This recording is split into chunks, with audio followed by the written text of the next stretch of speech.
লখিমপুৰ ঘুনাসুতিৰ জংকি পানৈ ক্ষেত্ৰ দেওবাৰে গুমৰাগৰ নৃত্যত প্ৰাণ পাই উঠিল ঐতিহাসিক ঘুনাসুতিৰ বুকু খেতিৰ বতৰ আৰু বাৰিষাৰ বৰষুণকো নেওচি শিশুৰ পৰা বৃদ্ধলৈকে সকলো ওলাই আহিল মুকলিমূৰীয়াকৈ কিয়নো দেওবাৰৰ দিনটো ঘুনাসুতিৰ বাবে এক উল্লেখযোগ্য দিন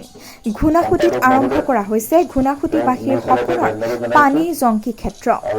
দেওবাৰে এই প্ৰকল্পৰ আনুষ্ঠানিকভাৱে কাম-কাজ আৰম্ভ কৰা হয় ঘুনাসুতি তিনিআলি প্ৰাথমিক পৰ্যায়ত এই প্ৰকল্পৰ বাবে 2 বিঘা ভূমি আগবঢ়াইছে প্ৰয়াত মণিবৰ মিলুৰ স্মৃতিত তেওঁৰ 5 পুত্ৰই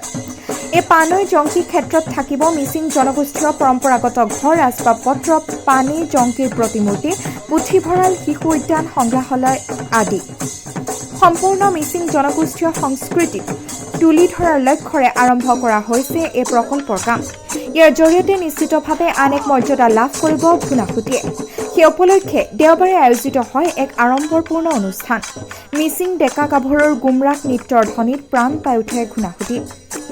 আজি ঘুনাসুতিত পানৈ জংকি ক্ষেত্ৰৰ নাম ফলক স্থাপন কৰে নৰ্থ লখিমপুৰ প্ৰেছ ক্লাবৰ সাধাৰণ সম্পাদক কৰুণা কৃষ্ণনাথে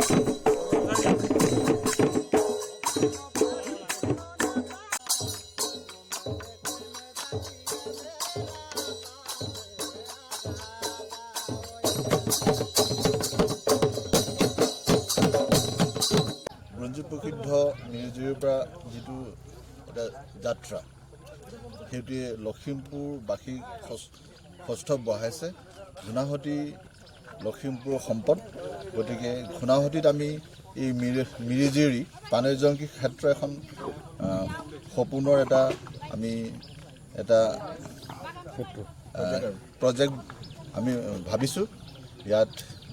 এনেও মিচিং জনগোষ্ঠী কালচাৰেলবোৰ ৰিচ গতিকে আমি কালচাৰ দিশত বিশেষকৈ বয়ন শিল্প সেইটো আমি ইয়াত প্ৰাধান্য দিম আৰু নিশ্চয় জানে এইখন এটা সময়ত পৰ্যটন ক্ষেত্ৰলৈ পৰিৱৰ্তিত হ'ব আৰু এই ঘুনাসুতি